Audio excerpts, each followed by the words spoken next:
تحفظ دین کا کارواں رواں دواں، علماء کا ساتھ دو، آؤ سب کے سب یہاں۔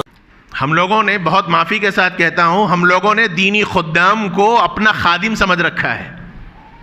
خادم ہے لوگوں کا، کام ہی کیا ہے صاحب؟ مسجدوں کا کام ہے، امامت کرنا کام ہے ان کا، مؤذنی کرنا کام ہے ان کا، تنخواہ نہیں دے رہے ہیں کیا تنخواہ دیتے ہیں آپ لوگ؟ کیا تنخواہ دیتے ہیں آپ لوگ؟ ایک امام، ایک بیچارہ ٹیوشن پڑھانے والا آپ کے بچوں کو پڑھانے کے لیے آتا ہے تو آپ کیا تنخواہ دیں گے اس کو؟ کیا قرآن کی، کیا حدیث کی، کیا دین کی کوئی قیمت لگا سکتے ہیں آپ؟ کس کی مجال ہے کہ قرآن و حدیث کی قیمت لگا سکے؟ لیکن بڑا احسان کر دیا آپ نے، امام کو تنخواہ دے دی تو یہ سمجھ رکھا کہ صاحب تنخواہ دیا ہم نے۔ تنخواہ، تنخواہ، کبھی غور کیجئے معنی پر۔ تن کے معنی جسم کے ہیں اور خواہ کے معنی چاہنے کے ہیں۔ ایک جسم کو جتنی ضرورت پڑتی ہے اس کا نام تنخواہ ہے۔ کبھی غور کر لیں ہم نے دینی خدام کو کیا تنخواہ دیا؟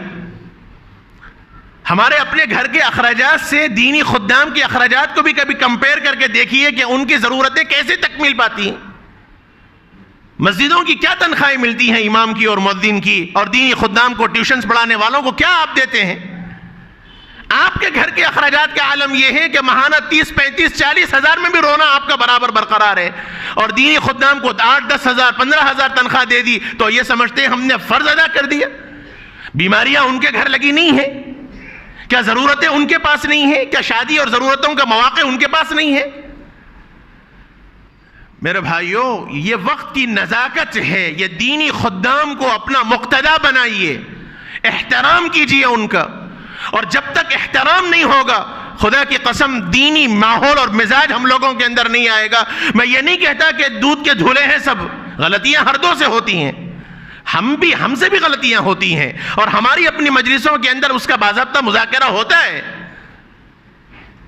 ایک امام صاحب اگر اپنے فرض منصبی میں کوتاہی کرتے ہیں تو کبھی دل بڑا رکھنا چاہیے کہ صاحب ان کی بھی ضرورتیں ہیں۔ ایک مؤذن سے اگر اس کی ضرورتوں میں تکمیل میں کوئی کوتاہی ہوتی ہے تو یہ سمجھنا چاہیے کہ وہ بھی انسان ہے، اس کے لیے بھی کچھ ضرورتیں ہیں۔ ایک گھر پہ پڑھانے والی ٹیوشن استاد اگر آپ کے گھر پہ کسی ضرورت سے نہیں آتا تو یہ سمجھنا چاہیے کہ وہ بھی ایک انسان ہے، اس کی بھی کچھ ضرورتیں ہیں۔ لیکن دینی خدام کو ہم نے اپنا نوکر سمجھ رکھا ہے، اوپر سے لے کے نیچے تک سب اٹھا کے بول دیں گے۔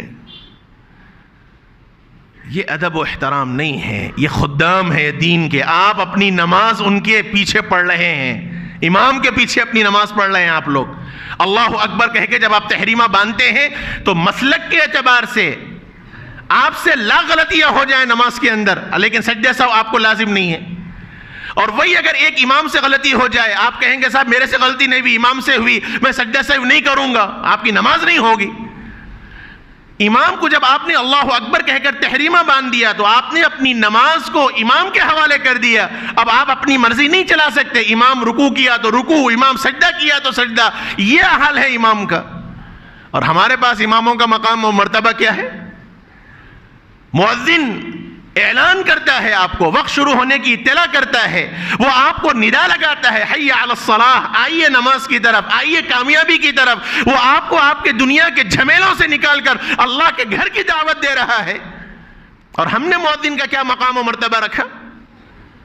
ایک استاد گھر پر آپ کے بچوں کو پڑھانے آتا ہے تو وہ صرف قرآن نہیں پڑھا رہا ہے، وہ صرف دینی ماحول نہیں فراہم کر رہا ہے، بلکہ وہ آپ کے بچے کو دینی تربیت کر رہا ہے، وہ آپ کے بچوں کو مرتد ہونے سے، وہ آپ کے بچوں کو دین بیزار ہونے سے بچا رہا ہے۔ اور آپ نے اس کے ساتھ کیا معاملہ کیا؟ یہ تو پوچھنا ہی نہیں چاہیے تھا، آپ اپنی خوشی سے، اپنی حیثیت کے مطابق دیتے۔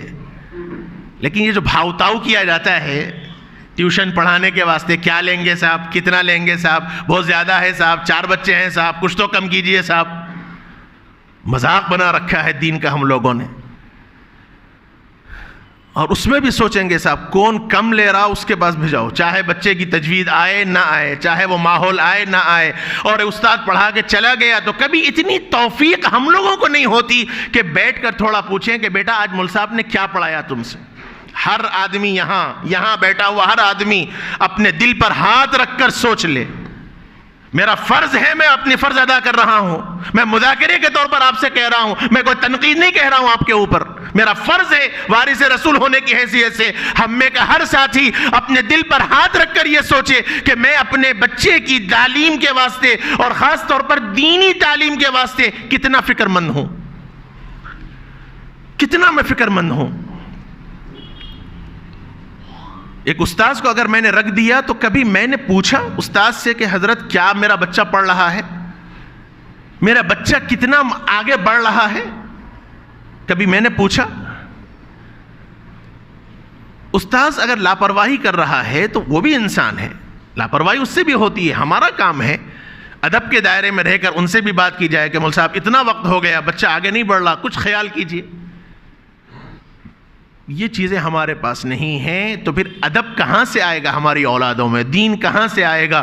آج بچے بلوغت کی عمروں کو پہنچ رہے ہیں، بلوغت کی عمر کو پہنچ رہے ہیں، بالغ تک ہو جا رہے ہیں بچے، لیکن ان کو غسل کے فرائض نہیں معلوم ہے۔ یہ سچی باتیں میں کہہ رہا ہوں آپ سے، کوئی فرسودہ باتیں نہیں کہہ رہا ہوں۔ غسل فرائض، غسل کن چیزوں سے واجب ہوتا ہے، غسل کس کو کہتے ہیں، غسل فرض کیسے لیا جاتا ہے، یہ نہیں معلوم۔ ان کو بس یہی معلوم ہے گھر میں بابا نے شاور لگا دیا، شاور کھول دیا، ٹھہر گئے، نہا لیے، ختم۔ لیکن غسل میں نیت بھی ضروری ہے، کیسے غسل ہونا چاہیے، غسل کے آداب کیا ہیں، نہ باپ کو اتنی فکر ہے کہ وہ اپنی اولاد کو سمجھا سکے، نہ استاذ کو باپ نے بتلایا کہ میرا بچہ قریب البلوغ ہے، ذرا آپ اس کی فکر کریں۔ یہ ضرورت ہے میرے بھائیوں، خاص طور پر اولاد اور اولاد میں بھی لڑکیوں کی بہت تربیت کی ضرورت ہے، اپنے گھر میں دینی ماحول کو پیدا کرنے کی ضرورت ہے۔